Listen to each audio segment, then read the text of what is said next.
로마서 4장의 말씀을 중심으로 믿는 게 제일 쉽다. 믿는 것도 못하면 바보다. 믿는 게 제일 쉽다. 믿는 것도 못하면 바보다. 라는 제목의 말씀 전하고자 합니다. 하나님이 누구입니까? 신학적으로 말하면 무한하시고 영원하시고 불변하신다. 광대하시다. 그렇게도 설명할 수 있겠죠. 또 지혜로우시고 가장 자유로우시고, 하나님은 가장 자유로우신 분 아닙니까? 사랑이 많으시고 인자와 자비가 무궁하시다. 그렇게도 말할 수 있을 것 같습니다. 근데 이건 신학적 표현이고, 그냥 우리의 삶과 연관시켜서 쉽게 말하면 하나님 누구냐? 쉽게 말하면 복 주시는 하나님이다. 그렇게 보면 딱 맞다라고 생각합니다.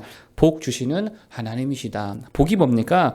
우리에게 좋은 거 주신다는 거예요. 그게 뭐든 하나님이 생각하기에 가장 좋은 것을 주시는 분이 우리 하나님이시다라는 거예요. 그래서 하나님을 뭐라 그래요? 우리의 아버지다 그러죠. 왜 그렇습니까? 주시는 분이니까. 공급해 주시는 분이시니까 하나님은 아버지시다. 이렇게 말할 수 있다는 것입니다.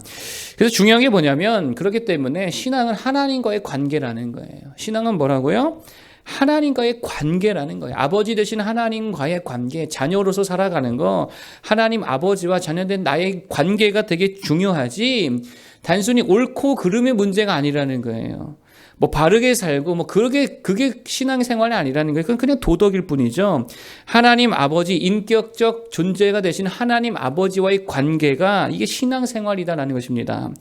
그래서 오늘 성경에 보면 이 아브라함 이야기를 하면서 아브라함을 하나님께서 의롭게 여기셨다 이렇게 말하잖아요.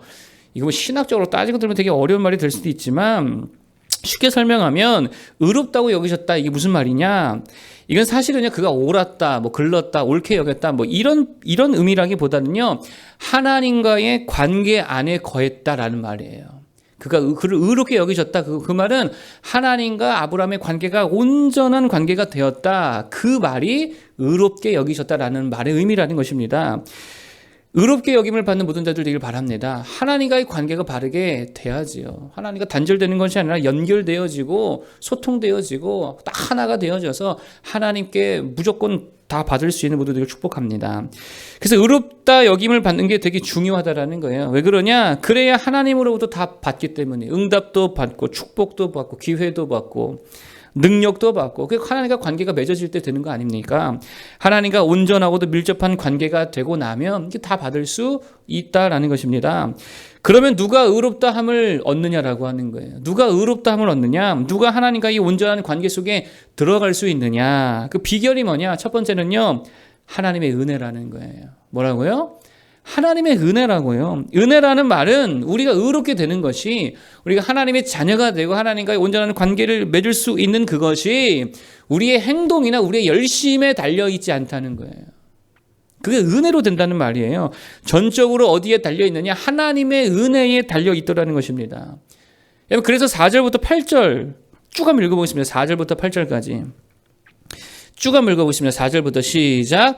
일하는 자에게는 그 삭시 은혜로 여겨지지 아니하고 보수로 여겨지거니와 이를 아니할지라도 경건하지 아니한 자를 의롭다 하시는 이를 믿는 자에게는 그 믿음을 의로 여기시나니, 일한 것이 없이 하나님께 의로 여기심을 받는 사람의 복에 대하여 다윗이 말한 바, 불법이 사함을 받고 죄가 가리어짐을 받는 사람들은 복이 있고 주께서 그 죄를 인정하지 아니하실 사람은 복이 있도다 함과 같으니라. 아멘. 여기서 요지가 뭐예요? 뭐로 된다는 거예요? 의롭다함이 하나님의 은혜로 된다는 거예요. 일하지 아니하는, 일한 것이 없이 하나님께 의로 여기심을 받는 사람의 복에 대하여. 일한 것이 없다는 게 무슨 말이야? 행한 것이 없다는 거예요. 행위가 없다는 거예요. 그럼에도 불구하고 의롭다고 여김을 받았다는 거예요. 하나님의 은혜라는 거예요. 은혜로 인하여 의롭다함을 받는 줄로 믿습니다. 여러분, 왜 사도 바울이 이 이야기를 합니까? 당시 유대인들이요, 되게 잘못된 착각을 가지고 있었다는 거예요. 그러니까 그게 뭐냐? 그들이 하나님과의 관계 안에 있었잖아요. 이스라엘이라는 관계 안에 언약 관계에 있었잖아요. 그러니까 자신들이 하나님과 언약 관계에 있었다는 것이 마치 자신들 어떤 행동, 특별히 할례 때문이다라고 생각하고 있었다는 거예요. 율법 때문이야, 우리가 율법을 지켰고 할례를 행했기 때문이야 라고 하는 자신의 행위를 의지하고 자신의 행동을 자랑하고 있었다는 것입니다. 그래서 할례를 자랑하고 자신의 행위를 자랑하고 그 육체를 자랑했다는 거예요. 할례 받지 않은 이방인들, 니들은 율법 지키지도 않으니까 니들 하나님과 아무 관계 없어. 우리만 하나님의 택한 백성이야. 왜? 우리는 행동했으니까, 율법을 행했으니까. 이런 그들을 사도 바울이 지금 늙고 잘못된 거야. 야, 아브라함, 니들이 그렇게 따르는 너희들의 조상 아브라함이 할례 때문에 의롭다함을 받았니? 잘 봐. 아브라함이 할례 받은 거는 99세거든. 근데 의롭다함을 받은 건 75세야. 하나님이 아브라함을 의롭다 할 때는 무할례시거든. 믿음으로 받은 거고 하나님의 은혜로 받은 거야. 라고 아브라함에 대해서 이야기하고 있다는 거예요. 여러분, 그래서 그런지 여러분, 이거는 그냥 사이드 토픽인데 너무 이렇게 다른 거 자랑하지 마십시오. 그래, 하나님이 그거 치십니다. 그래서 그런가 그렇게 할례를 자랑하던 유대인들 나중에 할례를 수치스럽게 여길 때 역사가 오잖아요. 언제예요? 할례 받은 걸 막 수치스럽게 여겨서 숨기고 그럴 때가 옵니다. 홀로코스트 때. 2차 대전 당시에 히틀러 나치가 한 게 뭐예요? 유대는 다 추출해가지고 몇 명이라 600만 명이라고요? 수용소 보내 다 죽여버렸잖아요. 가스실에 보내가지고. 어떻게 추출했습니까? 유대인인 거 어떻게 알았어요? 바지 벗겨서 알았어요. 할례 받았구나. 유대인이야. 수용소가. 그걸로 다 추출했다고. 할례 받았는가 확인해가지고 그러니까 그때부터는요. 할례가 유대인들에게 자랑이 아니라 뭐가 되는 거예요? 숨기고 싶은 수치가 됐다니. 그거 왜 그렇습니까? 너무 자랑해서 그런 거예요. 여러분, 그래서 정말입니다. 우리가 하나님과 정말 긴밀하고도 밀접한 관계가 되기 위해서 해야 될 거는 선을 행하고 죄를 줄이고, 그것도 물론 해야긴 해야죠. 그러나 본질은 죄의 유무, 선의 유무가 아니라 은혜의 유무라는 거예요. 하나님의 은혜가 충만한 자를 되길 축복합니다. 그러면 우리가 할 게 뭐예요? 엎드려 은혜를 구하는 거죠. 여러분, 신약성경 4복음서를 다 읽어보세요. 의롭다함을 얻은 자, 복받은 자, 치유받은 자들 행위가 있습니까? 의로운 행위를 했습니까? 중풍병자, 간질병, 혈루증 여인 행위가 있냐고. 아니요. 뭐밖에 없어요? 하나님의 은혜가 내려진 거예요. 그럴 때에 의롭다함을 받고 구원을 받고 하나님의 자녀가 다 되더라라는 것입니다. 여러분, 우리들의 자격 볼 것도 없습니다. 어차피 자격 되는 사람 아무도 없다는 거예요. 그냥 눈물로 가슴치며 세리와 같이 은혜를 구하는 겁니다. 하나님 없이 못 산다고, 하나님이 전부라고, 도와달라고, 살려달라고, 은혜 달라고. 은혜 구할 때 하나님 은혜 주실 줄 믿습니다. 그리고 은혜 주시면 그 은혜로 하나님과의 관계가 온전해질 수 있다는 거예요. 죄보다 은혜가 강력한 줄로 믿습니다. 그 은혜를 구하는 모두들이 바랍니다. 그래서 여기서 중요한 게 뭐냐? 믿음이 여기서 중요한 거라는 거예요.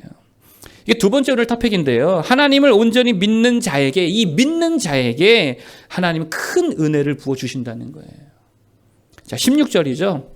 사실 오늘 전체가 그 말을 하는데 16절 먼저 보겠습니다. 16절.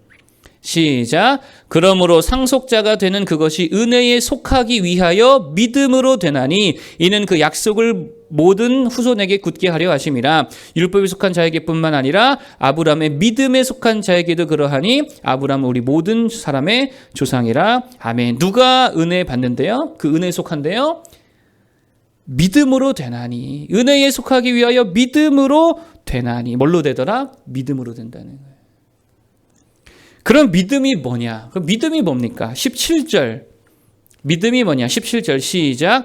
기록된 바 내가 너를 많은 민족의 조상으로 세웠다 하심과 같으니 그가 믿은 바 하나님은 죽은 자를 살리시며 없는 것을 있는 것으로 부르시는 이시니라. 자, 19절 20절도요.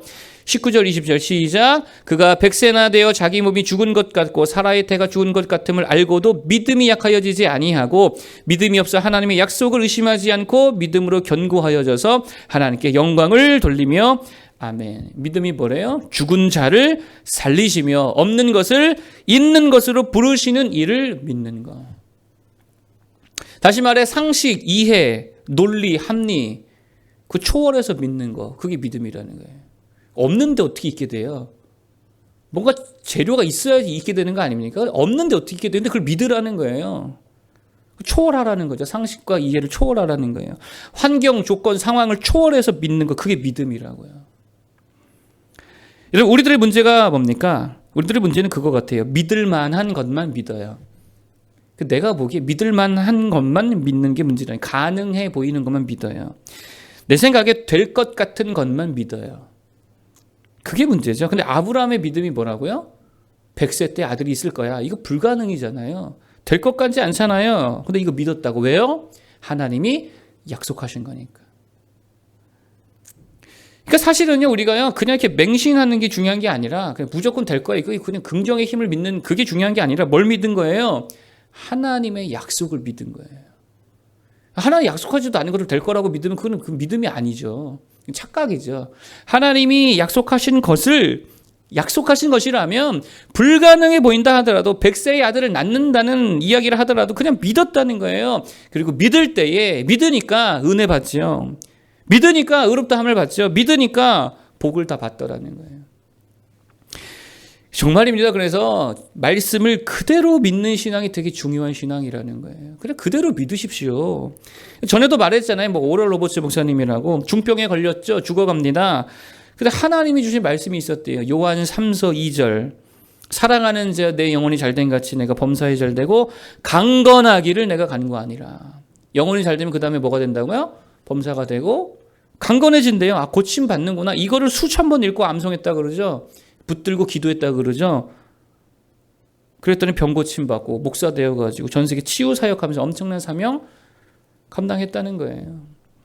왜 이런 일들이 일어납니까? 말씀대로 약속대로 믿어서. 선을 행해서가 아닙니다. 약속대로 믿어서 기적이 일어나는 거예요. 믿으니까 은혜가 임하고 믿으니까 복이 임하고 하나님이 부어주시는 능력도 임하게 되더라는 거예요. 여러분, 근데 이게 잘 생각해 보세요. 이 믿음으로 된다는 이 법칙이 하나님께서 세우신 법칙이잖아요. 이게 되게 감사하지 않습니까? 믿는 게 쉬워요, 어려워요? 어려워요? 아니, 믿는 게 어려워요? 믿는 게 쉽죠. 선행을 행하는 게 쉬워요? 믿는 게 쉬워요? 아, 믿는 게 쉽지 않아요. 믿는 건 돈 들어요? 돈 안 들어요? 아, 돈도 안 들어요. 여러분, 구제로 만약에 된다고 한다면, 구제해라. 그러면은 의롭게 될 거다. 그런다면, 우리 중에 의롭게 될 사람 별로 없을걸요? 왜요? 구제도 뭐가 있어야 돼요? 그 돈 있어야 되잖아요. 땀 흘려야 되잖아요. 그거 얼마나 힘듭니까? 근데 믿는 건요, 돈도 안 들죠. 땀도 안 들죠. 뭐, 쉽죠. 그러니까 그런데도 믿는 것도 못하고, 믿는 것도 못한다면 그거 말이 안 되는 모습이더라는 것입니다. 얼마나 하나님의 은혜가 많으셔서 믿기만 해도 이 큰 은혜와 능력을 다 부어주신다니 감사함으로 잘 믿는 성도 되기를 축복합니다. 믿어야 된다는 거예요. 마지막 세 번째, 잘 믿으려면 어떻게 해야 되느냐? 너무 많이 보지 말고 너무 많이 생각하지 말라는 거예요. 환경, 자기 자신, 상황, 뭐 문제, 죄 자꾸 그거 쳐다보고 있으니까 뭐가 떨어져요? 믿음이 떨어지죠. 저도 그렇습니다. 자꾸 이렇게 나를 보잖아요. 그 믿음이 떨어져요.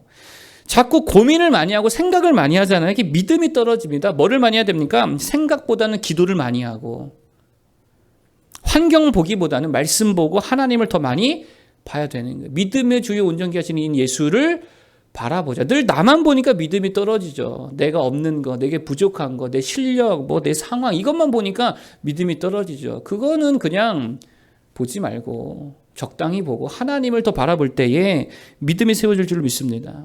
여러분, 사람은 보는 것에 따라 엄청난 영향을 받기 때문에 그렇다는 거예요. 여러분, 그래서요, 교회 중심의 신앙이 되게 중요합니다. 교회 중심이 그래서 중요한 거예요. 그나마 교회 오면 덜 보이잖아요. 그렇지 않습니까? 그나마 교회면 덜 보이잖아요. 교회 와서 기도도 하고 교회 와서 예배도 드리고 자꾸 교회 중심의 신앙이 될 때 무조건 믿음은 그럴 때에 자라게 되어 있다는 거예요. 그래서 언젠가도 말씀드렸죠. 몇 주 전인가요? 인간은 멀티태스킹이 안 된다고. 동시에 두 가지 못합니다. 세상 한복판에 있으면서도 믿음 지키는 거 이거 사실 잘 안 된다는 거예요. 그러니까 자꾸 예수님도 기도하러 어디 가셨어요? 산에 올라가셨죠. 그래서 일종의 세상과 단절 아닙니까? 기도하러 어디 가십니까? 광야 가시죠. 기도하러 음식 끊으시죠. 그거 뭡니까? 단절이라는 거예요. 그게 오늘날 우리로 치면 뭡니까? 그게 교회 생활이라는 거예요. 잠시 세상의 활동, 잠시 세상에 보이는 것 단절하고 교회 와서 기도하고 예배하고 전도하고 교회 중심의 신앙을 회복할 때에 믿음이 엄청나게 자라게 될 줄로 믿습니다. 오늘 여기까지 하겠습니다. 말씀 정리하면 하나님이 누구시냐? 복 주시는 분, 공급하시는 분 이라는 거예요. 그래서 우리 인생의 중요한 건 뭐냐? 하나님과 연결되면 다 되는 줄 믿습니다. 신통하면 인통하고 인통하면 물통한다면서요. 그 먼저가 뭐예요? 신통하는 거죠. 하나님과 통하는 거. 그러기 위해서 중요한 게 뭐냐? 은혜가 있어야 되는 거예요. 그 내 행동으로 되는 거 아닙니다. 내 노력으로 되는 거 아니에요. 하나님 은혜 주실 때 되는 겁니다. 다 필요 없어요. 그냥 은혜 받으면 되는 거예요. 은혜 구하는 자들 되게 바랍니다. 그리고 은혜 있으려면 은혜 받으려면 믿는 거예요. 믿음 있으면 되는 거예요. 믿음으로만 됩니다. 돈도 안 들죠. 힘도 안 들죠. 어려운 거 아닙니다. 잘 잘 믿는 모두 되길 축복합니다.